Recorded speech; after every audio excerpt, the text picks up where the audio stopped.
Ich möchte dir einen der faszinierendsten Wissenschaftler aller Zeiten vorstellen. Er ist so berühmt, dass mehr Orte auf der Welt nach ihm benannt wurden als nach allen anderen Menschen. Präsident Thomas Jefferson sagte, er sei der bedeutendste Wissenschaftler, den er je getroffen hat. Simón Bolívar nannte ihn den wahren Entdecker Südamerikas. An seinem 100. Geburtstag handelte jeder Artikel auf der Titelseite der New York Times von ihm.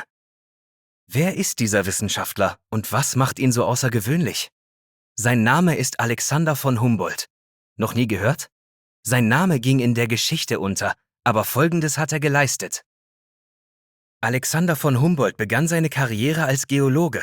Als eine Erbschaft ihm jedoch das Reisen ermöglichte, begann er eine unglaubliche 5-jährige Entdeckungsreise durch Südamerika, Mexiko und Kuba. Von 1799 bis 1804 bereisten von Humboldt und der Botaniker Aimé Bonpland die Dschungel Venezuelas, fertigten in den Bergen Perus Zeichnungen von Inka-Ruinen an und durchquerten Mexiko und Kuba. Er erkundete den kompletten Orinoco-Fluss in Venezuela. Diese 2700 Kilometer lange Reise war voller Gefahren, Krankheiten und fantastischer Entdeckungen. Zum Beispiel war von Humboldt der erste Forscher, der miterlebte, wie das Pfeilgift Curare gewonnen wurde. Er erkannte die Bedeutung des China-Rindenbaums, dessen Rinde das Malaria-Heilmittel Chinin enthält, und entdeckte die Meeresströmung, die die Niederschläge an Perus Küste einschränkt, die später Humboldt-Strom genannt wurde. Er entdeckte und beschrieb viele neue Pflanzen- und Tierarten, einschließlich des Zitteraals.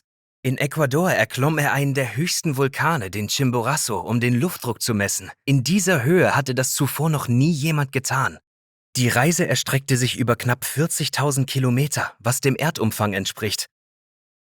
Unterwegs nahm er Messungen zu Topographie, Temperatur, Luftdruck und Stärke des Magnetfeldes vor. Indem er Orte mit gleichen Temperaturen miteinander verband, erstellte er Konturenkarten mit Temperaturlinien, die er Isotherme nannte. Erst durch von Humboldts Karten erkannten Wissenschaftler Muster in den Lebensformen, die es an bestimmten Orten gab. Er wurde zum Pionier in der grafischen Aufbereitung wissenschaftlicher Daten. Diese Entdeckungen und Messungen sind das, was ihn so außergewöhnlich machte. Vor von Humboldt erkannten Wissenschaftler, die neue Pflanzen und Tiere beschrieben, nicht die entscheidende Verbindung zwischen den Organismen und den Orten, an denen sie lebten, deren Habitaten. Ihnen war die Bedeutung der Umwelt für die Vielfalt des Lebens nicht bewusst. Von Humboldt entdeckte und verstand die Bedeutung dieser Zusammenhänge. Deshalb wird er als Begründer der Biogeographie angesehen. Seine Theorie zur Einheit der Natur zeigt auf, wie die gesamte Natur miteinander verbunden ist. Sie spielt eine wichtige Rolle für den Schutz von Habitaten. Sein Buch Kosmos beschreibt diese Theorie und ist noch heute im Druck. Von Humboldt war ein gefeierter Wissenschaftler, dessen Großzügigkeit sich auch auf die Welt auswirkte. Er war Mentor und Lehrer für junge Wissenschaftler. Erst kürzlich wurde entdeckt, welche bedeutende Rolle von Humboldt bei der Arbeit seines berühmtesten Brieffreundes spielte, Charles Darwin.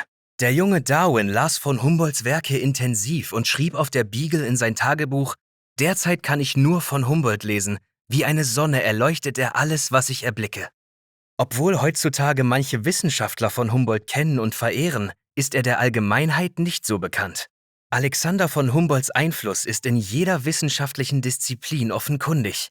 Er ist vermutlich der wichtigste vergessene Wissenschaftler. Aber das muss nicht unbedingt so bleiben, denn wenn er dir in Erinnerung bleibt, gerät sein Einfluss nicht in Vergessenheit. Lerne in diesem Video die revolutionären Leistungen der weltbekannten Wissenschaftlerin Marie Curie kennen. Oder erfahre in diesem Video mehr über Einsteins bahnbrechendes Jahr.